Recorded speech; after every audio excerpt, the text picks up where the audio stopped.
Good morning, Year 2. So to start our spelling lesson, I've got some pictures here of some root verbs. So I've written the root verb underneath. So I've got skip to skip, jump to jump, dance to dance, walk to walk, jog, so it's not run, it's jog. And then at the top there, we've got cry.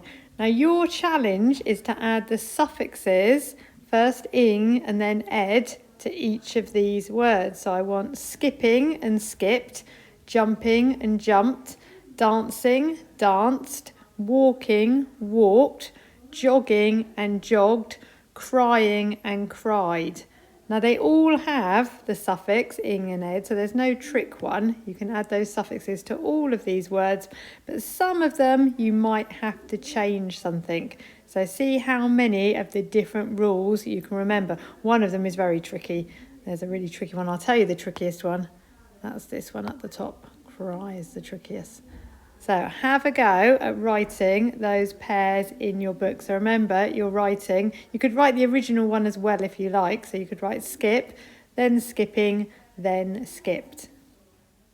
Those moving pictures caused a lot of problems. The iPad kept crashing, so I've had to delete the moving pictures and I'm going to add the endings to the root verbs that are still left there. So we'll start off with an easy one. So walk, it's not a very easy word to spell, but once you add the endings, that bit's easy. It's just ing for walking, and then it's just ed for walked. Now jumped is also easy. You may think, wait a minute, it's got an R, a short R, but the R isn't next to the P. It's next to the MP, so you don't have to double anything. It's jumping. Remember, there's no T. Lots of people add T for jumped, and there's no T. And then jump, ed for jumped. Now skip, the I sound is next to the P. So you double the P for skipping. And you also double the P when you write skipped. Now dance has got an E, so you drop the E. So when you write dancing, you have no E. And when you write danced, you put ed on, you don't need two E's. Now jogging has got a short O next to the G, so you double the G. Jogging.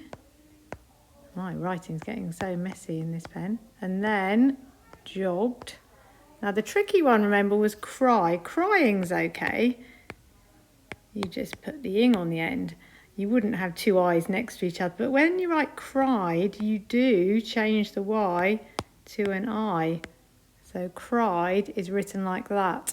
Now I'm going to talk a bit more about that rule in a minute, but make sure you've written those words down first.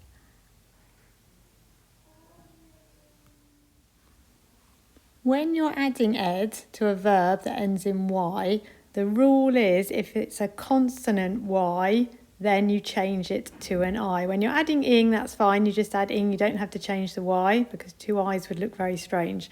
So try ends in RY, and tried, you drop the Y, you change it for an I, and that's how you spell tried. So maybe can you write those two words down in your book, those two verbs? This is the one we've already done. So cry has got an RY, that's a consonant Y. And so you change it into cried. Worry has got a consonant Y. And so you drop the Y and change it into worried. So you could write those two down. And then these ones, you don't have to need to write these ones down because these ones, it's got a vowel. So it's AY. So you just add ed, play and played. Same with stay, it's AY and you just add ed. You might be able to think of some other ones where it's consonant. I think often it's R, like hurry and hurried. There you drop the Y and change it to an I as well. The TLP for today is, can I improve a simple sentence? Now it's really up to you how far you go with this. You could end up telling the whole story, or you could just focus on one picture from the story and tell the story of that picture. Because remember, the words in the book don't tell you what happens in the pictures. So your job is to explain what's actually going on. So if we look at one of the pictures from the text, I want you to think about what is actually happening. We've got a giraffe taking the pineapple out of the basket. Now that would be a simple sentence. You could describe it simply as the giraffe took the pineapple. But how could we improve that? Think about what sort of words we add when we're improving a sentence. Now, first of all, we've got two lonely nouns. We've got giraffe and we've got pineapple. Now, we already know some ways of describing pineapple because the author uses those. And we've thought of some words, some adjectives to describe the giraffe. So what you've got to do is think about how you can put those in the sentence. And also the verb in this sentence, took.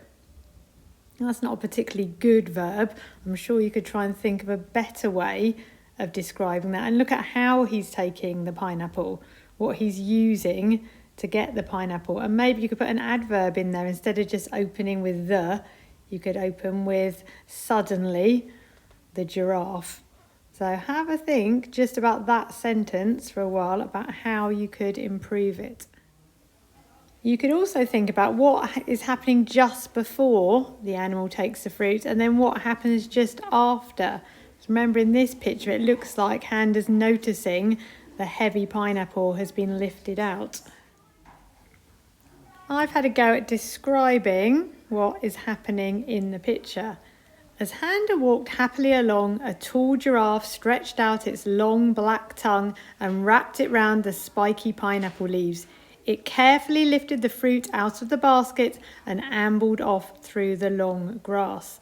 So first of all, let's see what adjectives I've managed to put in. So we've got a tall giraffe. We could have a tall patterned giraffe, couldn't we? But then I've got the tongue. So we've got a long black tongue. We've got spiky pineapple leaves. And we've got long grass. So the nouns have been described. There are some adverbs in there as well. We've got Handa walked happily along. That's describing how she's walking. We've got it carefully lifted the fruit out of the basket. And then the verbs are a bit more interesting. Instead of just took and went, we've got walked, we've got stretched, we've got wrapped, and then lifted. And finally, we've got ambled, which is just sort of like another word for walking. So all of those words make that a more interesting description than the giraffe took the pineapple.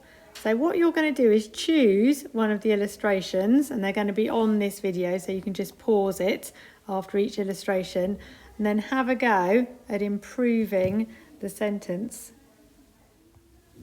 So you could choose to describe what's happening in this picture with the cheeky monkey taking the banana.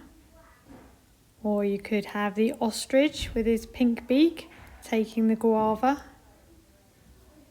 Or we've got the stripy zebra, and I think that's the orange. So it doesn't really matter what order you do them in or if it's a different fruit for a different animal.